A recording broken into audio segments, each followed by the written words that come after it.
यार कल लिखिया में नाला जो राशन भी माशाल्लाह अची हुआ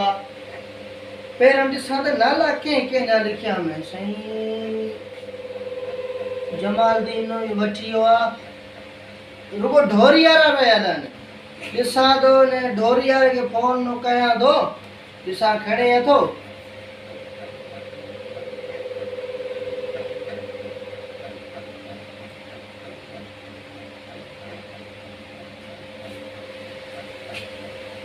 हेलो अस्सलाम वालेकुम अबा मां वडेरो पाव खांडो कला ढोरियारो खबर खांडो कलाई यार तू रात नारा खावे ना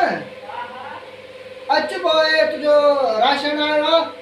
अच जल्दी अच राशन खणी वने पांजो बाबा वरी खपी न वने पो वरी चंगो बाबा वडेरे पाए खाना सा के राशन दिनो कोने सा वोंटा भी दिना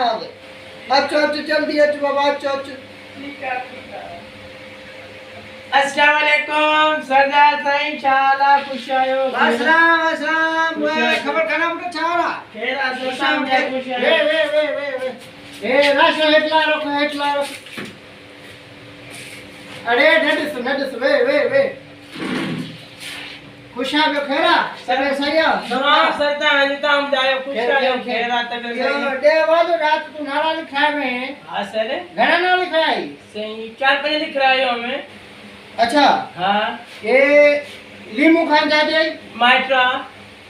डोडो गोठा जो ट्रू पारे जो हो भी अच्छा ऐ खबर खान मासाता हाँ सर छुदो नाल छाए मुझे सर कमदार नबन खान नबू कमदार नबन जी सर अच्छा कार्ड खणी आई हाँ सर कार्ड है हल रखो अरे बुध जी सर मां तो के जान तो राशन सभनी के विराए वनी दिजा बिल्कुल टमाटे खाने के ना दिजा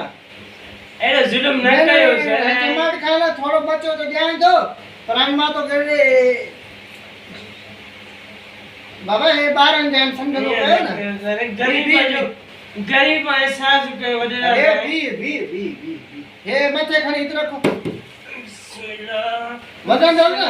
बड़ो राशन तो दे बाबा वनी बचड़ा दुआ कना द्वारा अल्लाह ताला रे खुशी का दो आणि ये मदीने विंदो एस गियो तई जेको सा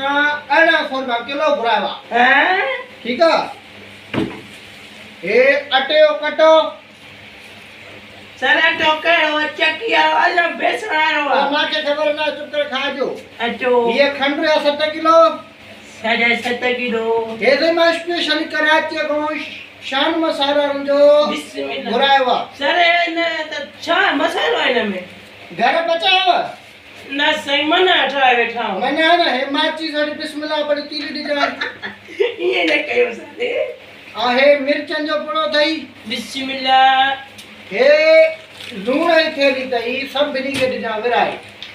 बिस्मिल्लाह ठीक है बाबा हानी यो राशन दवा वनी विराई सर मैं एक शेता आगे न दिनिया जेको बा योवा मुके मिलियो मा चो ता गरीब आयो मा ता जो कदर कयो सैता जा लख थोड़ा बस अर्ज मन्यो सागे ठीक है बाबा दाल खपे चावल ना है बाबा बे चक्कर इंदा वांग बदी दीदा दी हे बोट में विजी खणी उडर मुजा फोन दिए ते मीटिंग दिए बिस्मिल्लाह सर बिस्मिल्लाह पढ़ बिस्मिल्लाह सर पति बनाए अस्सलाम सर ना कदो ता सुबह वरी कराची विंदो